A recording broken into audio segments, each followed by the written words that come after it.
এই পেশেন্ট 40 বছর বয়সী। ইনি ডিসমেনোরিয়াতে ভুগছিলেন দীর্ঘ 10 বছর এবং প্রফিউজ ব্লিডিং হতো বাল্কি ইউটেরাস ও মায়োমার কারণে, ফিউ মায়োমা ছিল তার কারণে। উনি গত প্রায় 9-10 মাস আমার কাছে ওষুধ খাচ্ছেন। ওষুধ খেয়ে একেবারেই সুস্থ সম্পূর্ণভাবে, কোনো রকম আর কোনো ওই সংক্রান্ত কোনো প্রবলেম নেই।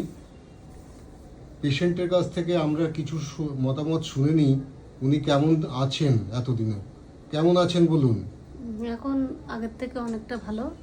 আমার মানে যে ব্লিডিং আগে প্রচুর পরিমাণে হতো, এখন ব্লিডিং অনেক কমে গেছে। আর পেটে ব্যথা করতো খুব পরিমাণে, এখন পেটে ব্যথা হয়, একদম হয় না তা না, অল্প।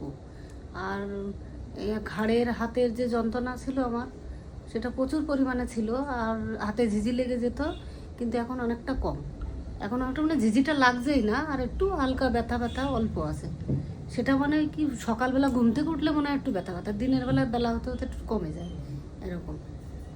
একটু সোয়াবিন, মাশরুম, ভিটামিন সি জাতীয় পাতিলেবু, মৌসম্বি, কমলা লেবু, টমেটো, আমলকি, পেয়ারা এগুলো খাবেন। আর একটু তৈলাক্ত মাছ খেতে হবে। আর তার সঙ্গে আপনি আর কিছু জিনিস যেগুলো আমি বলেছি সেগুলো খাবেন। আপনি সুস্থ থাকবেন সম্পূর্ণ।